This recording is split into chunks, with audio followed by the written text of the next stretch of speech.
ದಾವಣಗೆರೆ ಜಿಲ್ಲೆಯ ಜಗಳೂರು ಪಟ್ಟಣ ಸೇರಿದಂತೆ ತಾಲೂಕಿನ ವಿವಿಧ ಗ್ರಾಮಗಳಲ್ಲಿ ಸಿಡಿಲು ಗಾಳಿ ಅಬ್ಬರಕ್ಕೆ ಧರೆಗುಳಿದ ವಿದ್ಯುತ್ ಕಂಬಗಳು ಹಾಗೂ ಮರಗಳು. ಪಟ್ಟಣ ಸೇರಿದಂತೆ ತಾಲೂಕಿನ ಬಹುತೇಕ ಗ್ರಾಮಗಳಲ್ಲಿ ಸೋಮವಾರ ರಾತ್ರಿ ಸುರಿದ ಭಾರೀ ಮಳೆ ಹಾಗೂ ಬಿರುಗಾಳಿಯಿಂದ ಸಂಕಷ್ಟಕ್ಕೆ ಸಿಲುಕಿದ ಘಟನೆ ನಡೆದಿದೆ. ಪಟ್ಟಣದ ಮುಸ್ಲಿಮ್ಸ್ ಕಾಲೋನಿಯ ಸಾರ್ವಜನಿಕ ಆಸ್ಪತ್ರೆ ರಸ್ತೆಯಲ್ಲಿರುವ ಗುಜರಿ ಅಂಗಡಿ ವ್ಯಾಪಾರಿ ಜಬೀವುಲ್ಲಾ ಎಂಬವರ ನಿವಾಸದ ಮುಂದೆ ಮರದ ಕೊಂಬೆ ಬಿದ್ದು ಪರಿಣಾಮ ದ್ವಿಚಕ್ರ ವಾಹನದ ಮೇಲೆ ಬಿದ್ದು ದ್ವಿಚಕ್ರ ವಾಹನ ಸಂಪೂರ್ಣ ಜಖಂಗೊಂಡಿದೆ.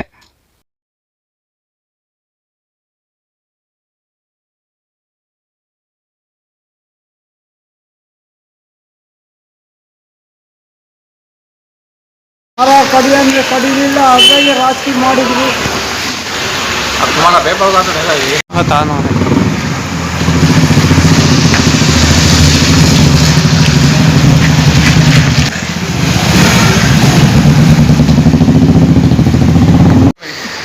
ನಾನೇ ಅಲ್ಲಿ ಬಿಟ್ಟಿದ್ದೆ ಗಾಡಿ. ನನ್ನ ಗಾಡಿ ಅಲ್ಲೇ ಇರೋದು ಯಾವಾಗ ಅಲ್ಲಿ ನಾನು ಇವತ್ತು ಅಲ್ಲಿ ಊಟ ಮಾಡ್ಕೊಂಡು ಅಲ್ಲೇ ಮಂದಿರ ಬಿಟ್ಬಿಟ್ರೆ ಅಲ್ಲೇ ಮಳೆ ಚಾಲ ಆಗುತ್ತಾ. गाड़ी रोज झाँच हो गई थी शाम में झाड़ गिरा ये चार बड़ों में.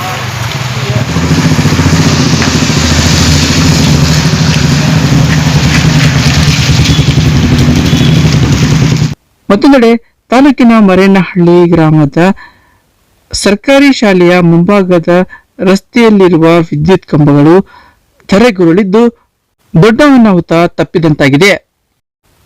ತಾಲೂಕಿನಲ್ಲಿ ಕಳೆದ ರಾತ್ರಿ ಸುರಿದ ಧಾರಾಕಾರ ಮಳೆಗೆ ವಿವಿಧ ರೈತರ ಜಮೀನುಗಳಲ್ಲಿ ಪಪ್ಪಾಯ, ಅಡಿಕೆ, ಬಾಳೆ ಸೇರಿದಂತೆ ವಿವಿಧ ಬೆಳೆಗಳು ಹಾನಿಯಾಗಿದ್ದು, ತಾಲೂಕಿನ ಎರ್ಲಕಟ್ಟೆ ಗ್ರಾಮದ ರೈತ ಬಸಪ್ಪ ಬಿನ್ ಸಣ್ಣ ಗೋಣಪ್ಪ ಎಂಬುವರ ಜಮೀನಿನಲ್ಲಿ ಸುಮಾರು 2 ಎಕರೆಯಲ್ಲಿ ಅಡಿಕೆ ಬೆಳೆ ಬೆಳೆದಿದ್ದ ಬೆಳೆ ಹಾನಿಯಾಗಿದೆ. ಮತ್ತೊಂದೆಡೆ ತಾಲೂಕಿನ ದೊಣ್ಣಹಳ್ಳಿ ಗ್ರಾಮದ ರೈತ ತಿಪ್ಪೇಸ್ವಾಮಿ ಎಂಬುವರ ಜಮೀನಿನಲ್ಲಿ ಬೆಳೆದಿದ್ದ ಪಪ್ಪಾಯ ಗಾಳಿಗೆ ಭಾಗಶಃ ಪಪ್ಪಾಯ ಹಾನಿಯಾಗಿದೆ. ಮತ್ತೊಂದೆಡೆ ತಾಲೂಕಿನ ಹುಚ್ಚವನಹಳ್ಳಿ ಗ್ರಾಮದ ರೈತ ಮೊಹಮ್ಮದ್ ಗನಿ ಎಂಬುವರಿಗೆ ಸೇರಿದ ಆಕಳ ಗುಡುಗು ಸಿಡಿಲಿಗೆ ಬಲಿಯಾಗಿದೆ. ಗುಡುಗು ಗಾಳಿ ಸಹಿತ ಸುರಿದ ಮಳೆಗೆ ಸುಮಾರು 15ಕ್ಕೂ ಹೆಚ್ಚು ವಿದ್ಯುತ್ ಕಂಬಗಳು ಧರೆಗುರುಳಿದ್ದು, 15ಕ್ಕೂ ಅಧಿಕ ಮರಗಳು ರಸ್ತೆ, ಮನೆ ಹಾಗೂ ವಿದ್ಯುತ್ ಕಂಬಗಳ ಮೇಲೆ ಬಿದ್ದ ಪರಿಣಾಮ ಪಟ್ಟಣ ಸೇರಿ ಗ್ರಾಮೀಣ ಭಾಗದಲ್ಲಿ ರಾತ್ರಿ ವೇಳೆಯಿಂದಲೇ ವಿದ್ಯುತ್ ಸಂಪರ್ಕ ಸಂಪೂರ್ಣ ಸ್ಥಗಿತಗೊಳಿಸಲಾಗಿತ್ತು. ವಿದ್ಯುತ್ ಸಂಪರ್ಕ ಕಡಿತಗೊಂಡ ಹಿನ್ನೆಲೆಯಲ್ಲಿ ಪಟ್ಟಣ ಮತ್ತು ಕೆಲವು ಗ್ರಾಮಗಳಲ್ಲಿ ಕುಡಿಯುವ ನೀರಿನ ಸಮಸ್ಯೆಯಿಂದ ಪರದಾಡುವಂತಾಯಿತು.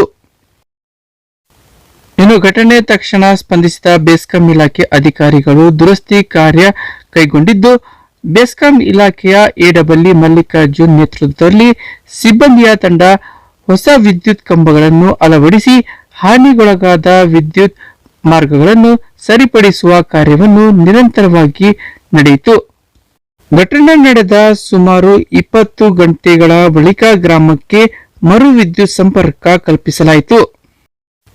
ಇದೇ ವೇಳೆ ರಸ್ತೆ, ಮನೆ ಹಾಗೂ ವಿದ್ಯುತ್ ಕಂಬಗಳ ಮೇಲೆ ಅಪಾಯಕಾರಿಯಾಗಿ ಬಿದ್ದ ಮರಗಳನ್ನು ವಲಯ ಅರಣ್ಯ ಇಲಾಖೆ ಅಧಿಕಾರಿ ಆರ್ಎಫ್ಒ ನಿತಿನ್ ಬಲ್ವಾರ್ ಅವರ ನೇತೃತ್ವದಲ್ಲಿ ತೆರವುಗೊಳಿಸಲಾಯಿತು.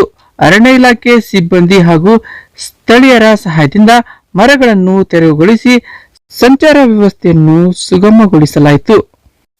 ಇನ್ನು ಮರೇನಹಳ್ಳಿ ಗ್ರಾಮದಲ್ಲಿ ಸಂಭವಿಸಿದ ಅನಾಹುತದಿಂದ ಕೆಲ ಕಾಲ ಆತಂಕದ ವಾತಾವರಣ ನಿರ್ಮಾಣವಾಗಿದ್ದರೂ ವಿವಿಧ ಇಲಾಖೆಗಳ ತ್ವರಿತ ಕಾರ್ಯಾಚರಣೆಯಿಂದ ಪರಿಸ್ಥಿತಿ ಹಂತ ಹಂತವಾಗಿ ಸಾಮಾನ್ಯ ಸ್ಥಿತಿಗೆ ಮರಳಿದೆ.